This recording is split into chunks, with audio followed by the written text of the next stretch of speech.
क्योंकि बहू झूठ नहीं बोलती। सुधा और राकेश के 3 बेटे थे। शादी के बाद तीनों माँ बाप से दूर रहते और सिर्फ त्योहारों में आते। माँ जी, पिताजी, अगली बार आप लोग हमारे घर आइएगा। अरे नहीं बहू, सब यही आ जाते हैं तो घर खिला खिला लगता है। हाँ बहू, तू हमेशा बुलाती है तो जरूर आएंगे तेरे पास भी। हाँ हाँ, दीदी का घर बड़ा जो है, सब कुछ आपने शादी के बाद दीदी को ही तो दे दिया था। हमें भी दिया होता तो हम भी बड़ा घर लेते, क्यों सुनील? अरे नहीं नहीं, पापा ने सबको एक बराबर ही दिया है। छोटी बहू, क्या चाहिए तुम्हें, बोलो। वो आपके सोने की चेन वाली घड़ी है ना, वो अगर आप मुझे। तभी वहाँ मजली बहू भी आ जाती है। और मुझे ना आपका मंगलसूत्र कितना लंबा, सुंदर और भारी भी है।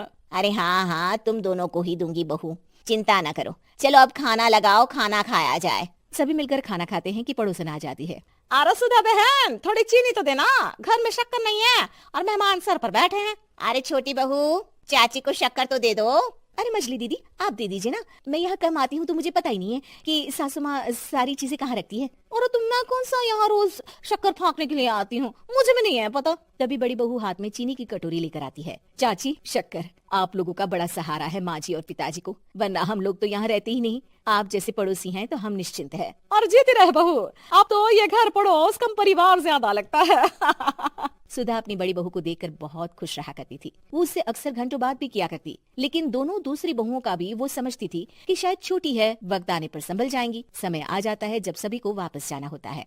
माँ जी, हम लोगों की फ्लाइट पहले है, हमें इजाजत दे। वो सास के गले लगकर चली जाती है। थोड़ी देर बाद छोटी बहू कहती है, माँ जी, मैं ना ये सोफे के कवर और चादरें ले जा रही हूँ, यहाँ तो ऐसी ही पड़ी रहेंगी। हाँ हाँ बहू, ले जा। और कुछ चाहिए तो बोल। और तो चाहिए बहुत कुछ, पर चलिए कोई बात नहीं, अगली बार ले जाऊंगी मैं।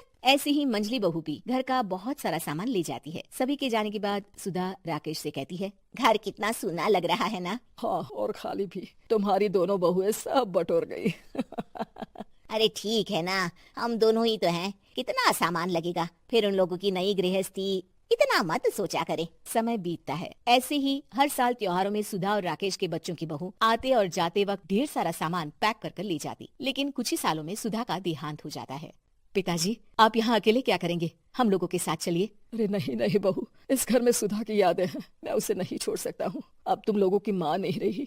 देख लो, वैसे तो मैंने उसके जीते जी सब कुछ दे दिया है, लेकिन कुछ उसका पर्सनल कीमती सामान था जो ये है, ले लो। सामान में होती है एक घड़ी और एक मंगलसूत्र। माँ जी ने कहा था कि वो ये घड़ी मुझे देंगी। हाँ हाँ पिताजी, माँ ने सबके सामने ये घड़ी सरिता को देने के लिए कहा था। उठा लो सरिता माँ की घड़ी। अब क्या था, छोटी बहू फट से घड़ी उठा लेती है। और पिताजी, ये मंगलसूत्र तो माँ ने मुझे ही देने को कहा था, याद है ना? वो सभी की ओर इशारा करती है। तू भी ले ले ये हार बेटा, कोई बात नहीं। मंजली फटाक से हार उठा लेती है। ससुर बड़ी बहू की तरफ देखते हैं। तुझे क्या दूं बेटा? पिताजी, माँ ने एक चीज मेरे लिए भी रखी है। सभी के कान खड़े हो जाते हैं कि आखिर सास ने क्या रखा होगा बड़ी के लिए। अरे माँ जी तो दीदी से प्यार भी ज्यादा ही करती थी, हमेशा उनसे बात किया करती।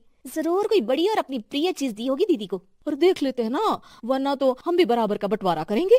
हाँ हाँ, कर लेना बंटवारा। लेकिन बड़ी बहू, बताओ तो सुधा ने क्या रखा है तुम्हारे लिए? अभी तो हम लोग यही हैं पापा जी, जब जाने लगेंगे तो बता दूंगी। बड़ी बहू के मुंह से ये बात सुनकर बाकी दो बहुएं सोचने लगती हैं कि आखिर क्या है जो दीदी को सासू माँ देकर गई हैं। दीदी, ऐसा तो नहीं ना कि पूरे घर का आधा हिस्सा माँ बड़ी भाभी को देकर गई हो? तभी वहाँ ससुर आ जाते हैं। नहीं नहीं, ऐसा कुछ नहीं है। मकान तो तुम तीनों का बराबर से है। देखो, बड़ी बहू से तुम्हारी सास ज्यादा जुड़ी थी, न जाने क्यों घंटों बात किया करती थी। पता नहीं क्या देकर गई है उसे। और ससुर जी, आपको क्या पता, चालाकी से पूरे घर के पेपर में साइन करवा लिए हो, या फिर कोई छुपा गहना।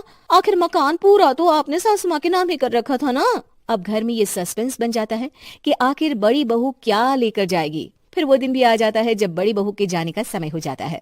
बेटा, परसों तुम चली जाओगी, बताया नहीं माँ ने तुम्हें क्या दिया? घड़ी और हार जो बेशकीमती था और तुम्हारी सास को सबसे ज्यादा प्रिय था, उसका तो बंटवारा भी हो चुका है। अब तुम्हारी बारी। हाँ पिताजी, आज मैं ये बात बताने ही वाली थी। माँ ने मुझे उससे भी बेशकीमती चीज दी है, और वो है आप। आपसे अधिक प्रिय उन्हें कुछ नहीं था। माँ चाहती थी कि आप मेरे साथ रहें। चलिए पिताजी। बेटा, मेरे पास तो कोई पेंशन भी नहीं है और ना ही कोई प्रॉपर्टी। लेकिन आपके पास संस्कार है पिताजी, जो मेरे बच्चे आपसे लेंगे, तो आपको ले जाने पर स्वार्थ ही है मेरा। चलिए ना पापा। सभी के सामने पिताजी बड़ी बहू और बेटे के साथ उनके घर चले जाते।